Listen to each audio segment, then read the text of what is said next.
Hello mga kadbenso, isang mapagpalang araw sa ating lahat. Today's video ay ibabahagi ko sa inyo ang aking bagong pinagkakaabalahan.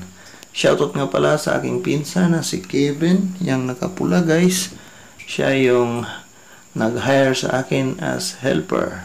Bali, ang project na yan ay 16 at isang pintuan na grills ang aming gagawin. So, bale, ako yung nagbe-bend ng design. Tapos, si Kevin yung nagbubuo ng grills at nagli-layout. Kasi yung mga grills ay may kanya-kanyang sukat. Kaya, bawat grills ay iba't iba yung sukat. So, ayan guys. Bale, pang-apat na araw ko na to na suma-sideline. Sa una, medyo mahirap kasi matitigas yung bakal guys. Tapos yung gamit namin ay square bar. Kaya dapat kung maaari wala talagang palpak sa pagbend. Kasi konting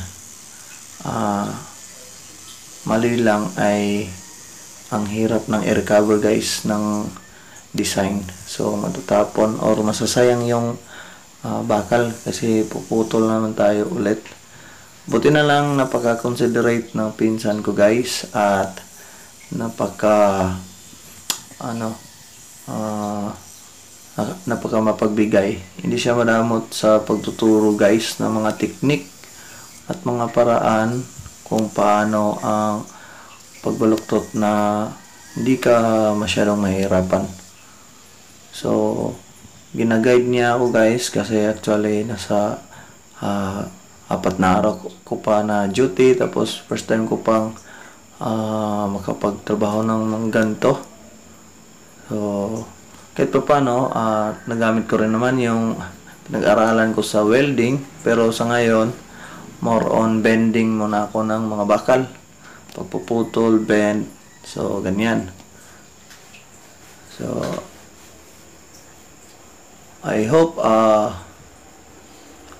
magiging satisfied yung customer namin ito sa aming ginawang mga grills. At sana bigyan pa kami ng lakas. Kasi medyo marami-rami ito guys. Bali yung gamit namin ay 12mm na bakal na square bar. Tapos yung framing ay flat bar. Ayan. Buti yung area namin medyo maliwalas at nasa ilalim kami ng mga punong kahoy kaya hindi masyadong mainit at tuloy-tuloy lang yung trabaho namin. Tapos naglagay na rin kami ng trapal para in case kung umulan, so may mapapasilungan kami. Tapos continue pa rin sa pagtatrabaho. So bali yung pinsan ko guys, medyo matagal-tagal na rin to sa larangang to. Una, nagtrabaho siya sa mga private company hanggang sa nag-decide na siya na magsarili. Siya na yung mismo yung maghanap ng customer.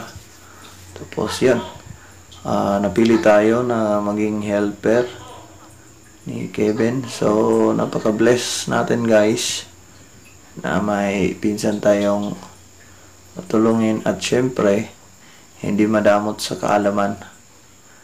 Kasi yung pera guys, nakikita mo yan, pero yung karunungan, hindi yan basta-basta mo mapulot kung saan-saan.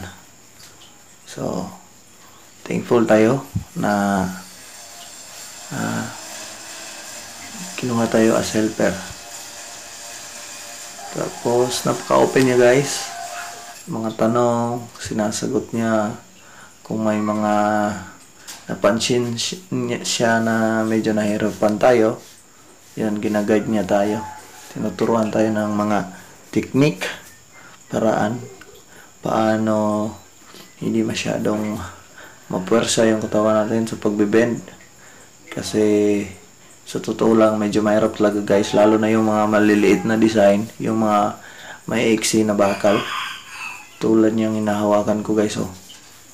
Nasa 22 to 24 inches lang.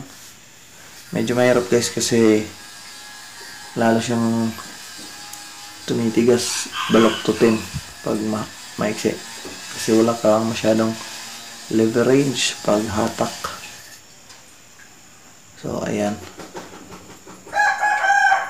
So, pasensya na kung hindi tayo makagawa ng content lagi kasi medyo matatagalan tayo sa project na to guys. Marami-rami kasi to. Tapos,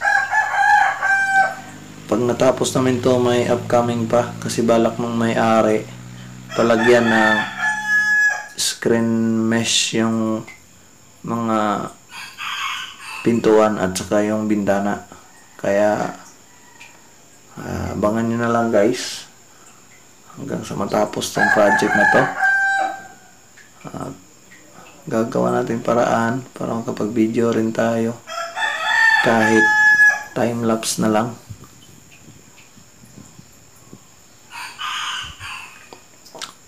So ganyan lang guys yung trabaho namin guys, buong araw, Monday to Saturday yung duty.